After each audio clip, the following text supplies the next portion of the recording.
Oh, hi everyone. A bit late there. Sorry about that. A few technical issues, and welcome to another Paint Toolkit live. A little bit chilly tonight, so I've got to wrap up a bit warm, as they say. I've just got stuck. I haven't got the heating on just yet, like being an old age pensioner, as they say. But anyway, hey, listen, I've got some really good. Called Eric from Australia who sent me. He sent me actually one question, but there's five parts to it, and he was really saying about what are the five main problems people have living with or living with persistent pain. And he's come up with the headings himself actually: physical limitations, emotional, psychological impacts, social isolation, financial strain, and impacts on sleep. Now I can identify with all of those actually. For me back in the day, and also from the emails that I get daily from people who are living with persistent pain. They're they really struggle with lots of things really, but the ones that Eric's come up with really quite common really. So I'll go through them one by one, Eric, if that's okay with you. So physical limitations, yeah, I can. A lot of people get that, and I know I have to sort of take my mind back to 20 odd years now, but you know, because I was one of these people, I suppose I was waiting for everybody to fix me and whatnot. And I remember when I was given exercises to do, the pain actually increased, like but then see everything is a little bit different. And I'm going by the emails that I do get. I'm not sure if anything's much has changed really, because when I ask people, I say, "Have you been getting?" They say, "I've seen a physiotherapist," and I said, "Well, are you doing the exercises?" "Yeah, I do, but they hurt." And I think what's maybe still happening, I know it certainly happened for me back in the day, was where they do two, like 10 of these, five of these, they give you in blocks and stuff like that. Well, if you've got, I don't know, acute or subacute pain, as they call it, and if you start doing that, trying to do 10 of everything, it's your pain could go up, etc. And you're thinking, blimey, this can't be right. But when I went on the pain management program at St Thomas's input there, they talk about graded exercise. So it wasn't about doing blocks of things, like it was starting off slowly and increasing one a day or one a week, etc. I think it's one a day or one every other day. The good thing about the program is it was we had to choose, because what I liked about that was it's getting us, what I call getting us back in the driver's seat, taking a little bit more responsibility for our recovery. So, so when you've got pain or back pain or whatever sort of pain from the, when people are struggling, it's you see that exercise being not a friend, but it's the enemy. But as I persevered with the stretching exercises after I left the program, I could see that the pain levels started to drop off. And I know, I've become a bit of a gym person, and I know a lot of people aren't, and that's okay. I can dig that. But when I actually joined a gym, the pain dropped. The pain levels dropped off even more, really. So for me, we do have limitations when we're living with pain. It's because, as it is explained to me, that when we don't use, I think the best way I can describe it, I remember seeing, I went to this talk. I was near the cricket ground. It's at the Oval, somewhere like that. And in actual fact, there was the physiotherapist from the Pakistani cricket team was there, and he was talking about, which I related to. He looks like he's talking to me. Really, he talked about red meat and white meat, and he said about the red meat, like your quads, your butt, your biceps, and stuff like that. They're ones that get you around, and the white meat of the tendons, ligaments, and stuff like that. And he said they're not used to carrying things around, like, it's not in their job description. So so for me, when I started to do daily exercises and etc. and everything, pain levels dropped down. But pain can be limiting. If you're struggling, it can be limiting. And it's, I know a lot of people can't see, as I did back in the day, you can't see how exercising can actually reduce your pain. And because, up until then you're thinking it's it's what causes more pain, etc. But if you're watching this or listening to this on audio, watching it on the YouTube, I can well, for me anyway, and other people that go through pain management programs, they find out that exercise keeps the pain levels down. That's what I do. Hey, listen, I'm not a big fan of getting up. I do get up early in the morning and I do some yoga, tai chi, and stuff like that. I don't really tai chi. Yeah, I do yoga and other stretches and exercises before I go down the gym. Man, I've got a bit of a set routine down at the gym that I do. I just started doing a bit of a form of tai chi called Qigong. I think I've mentioned that before in another video, and I quite like that. Really, it's nice, relaxing, and well, that's I think I said the other week when I'd have a blood pressure check. I have to check my blood pressure, every day for a week, and then send the results back off to the surgery. And first time ever they've actually said that your blood pressure is fine. But I only put that down to doing the Qigong, it's nice and relaxing and stuff like that. Anyway, let's move on. So physical limitations. We've gone from can do people to can't do people. But once you get going, once you do paced activity, graded activity, they soon drop off. Next one is emotional and psychological impact. Let me have have a sip of me tea. Oh, that's better. Emotional psychological impact. That has a massive, from the people like myself and other people that contact me again. I always remember back in the day. I think I heard someone say, "Pain, they don't use pain in torture for that, because it makes you happy, sort of thing." Just pain, it wears you down, and it does play with your thoughts and your feelings, emotional stuff, and like that, and just drags you down, and you can't, you start projecting about the future. You can't see any future really. It's like you get up, you wake up in the morning, it's irrelevant what day it is. It's each day sort of melds into the next one, and the future is really pretty crappy for a lot of people. And that was for me anyway back in the day. So and that's what I liked about the program, really, the pain management program. There was dealt with all that sort of stuff, psychological stuff. Because pain does affect you, and I've spoken about before, I tried to end my life. Well, thinking about ending my life, one New Year's Eve, because I just couldn't, New Year's Eve, and I wasn't looking forward to the up and coming year, and so yeah, and I don't think that's dealt with quite well in pain management land. What's when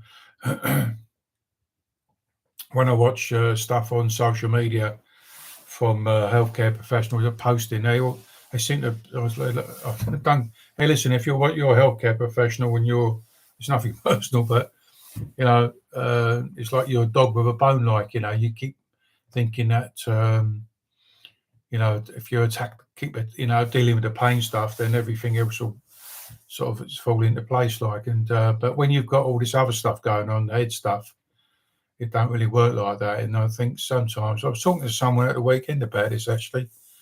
It might have been the back end of last week. It's Yeah, I was talking. I'd met up with Grania Daniels, and we were talking about this and about dealing with the emotional stuff. Perhaps because once you've had pain for longer than 3 months, as you know, all the other stuff starts creeping in, like all the head problems and money worries, etc. And sometimes, I was thinking it's about back to front thinking. Really, if we deal with that, and then come back to the pain at a later stage. Just a theory, or thoughts at the moment, really, but when I see a lot on social media, it's pain, pain, pain, especially with persistent pain, once you've had it for 3 months or more, all the other stuff supersedes the pain itself. Pain isn't a problem; it's all the other crap I have to deal with. Apologies for my language. So yes, there's an emotional part of it, Eric, and definitely psychological impact it has on us. Low mood, depression, stuff like that. Social isolation, Eric, yeah, big one. We become a bit of a recluse. Where we used to be can-do people, we start becoming can't-do people. So where we used to do the normal stuff, like go to the shops, go out to the movies, and see friends and whatnot, we're reluctant to do that because you're thinking, well, if I do that, I know it could increase my pain. I could have a setback, increase my pain even more.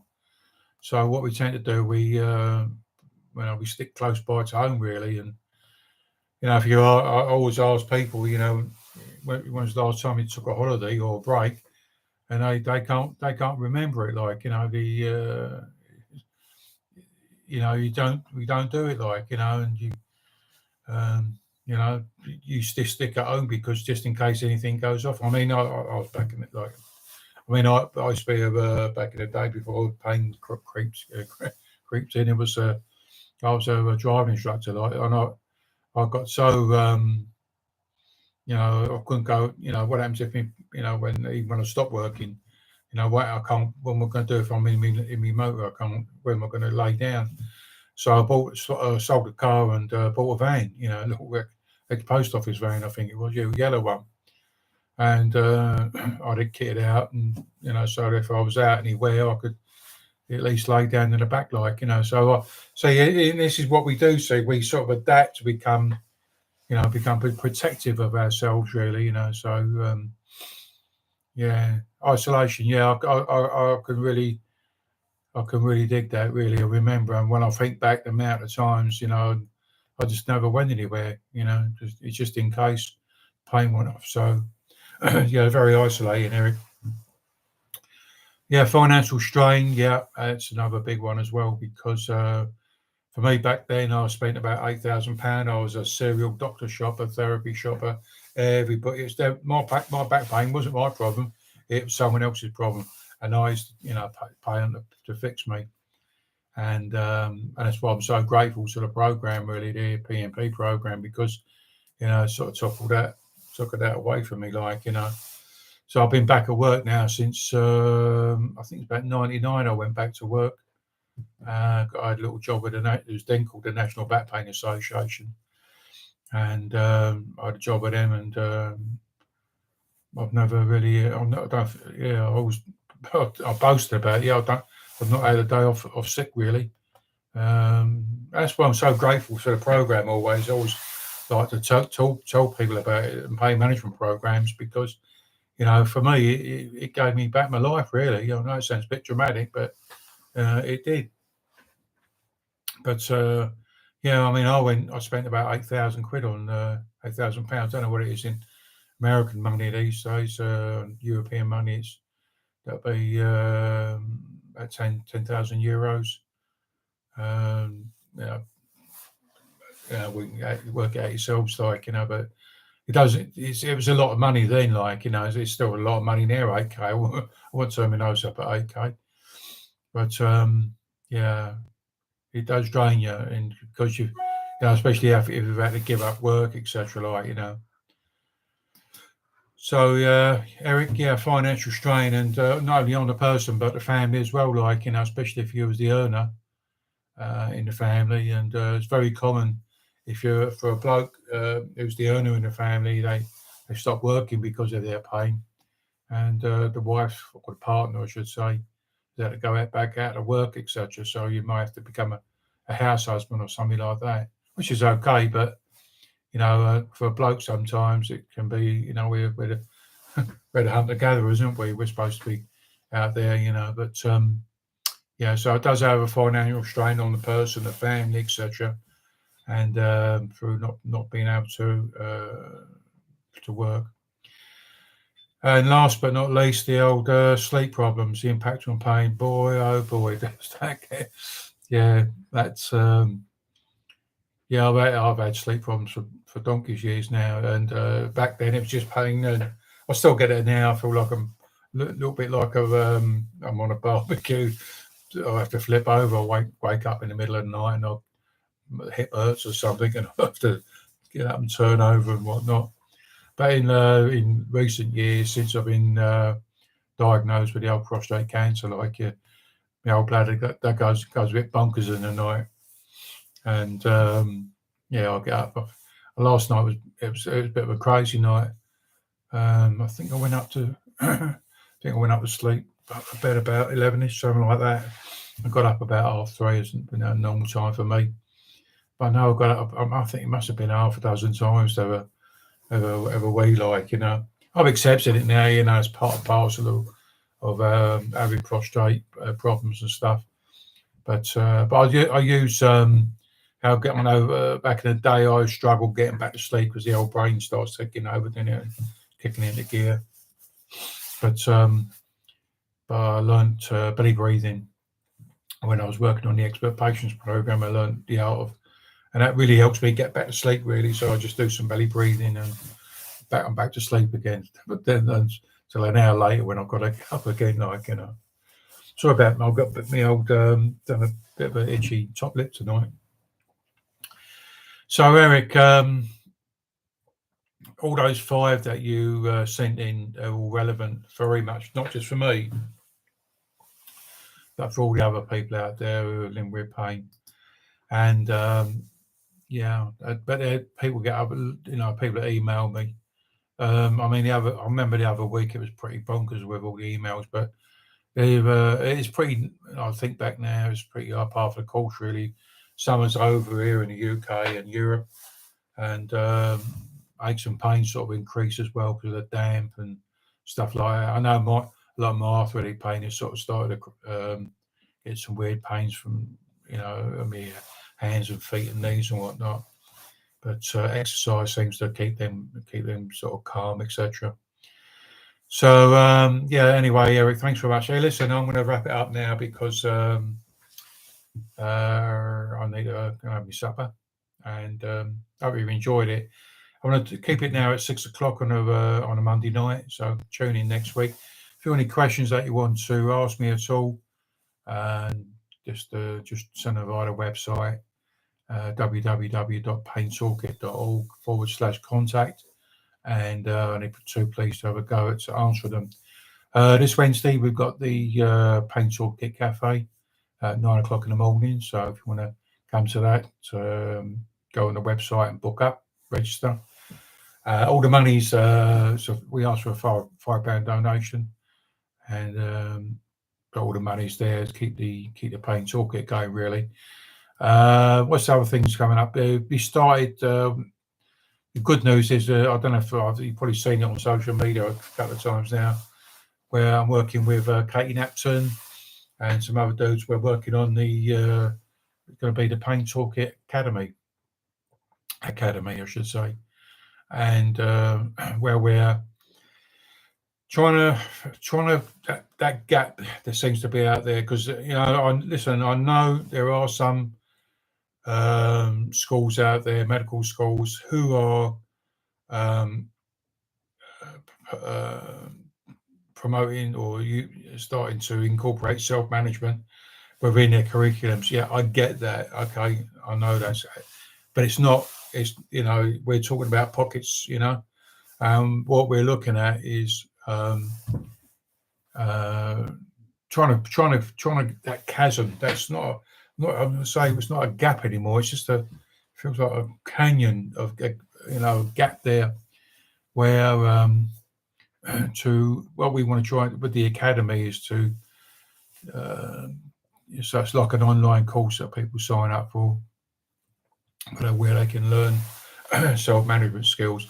The first courses that we're doing will be for healthcare professionals, because that to us is a bit of a priority, because that's where the problems is really.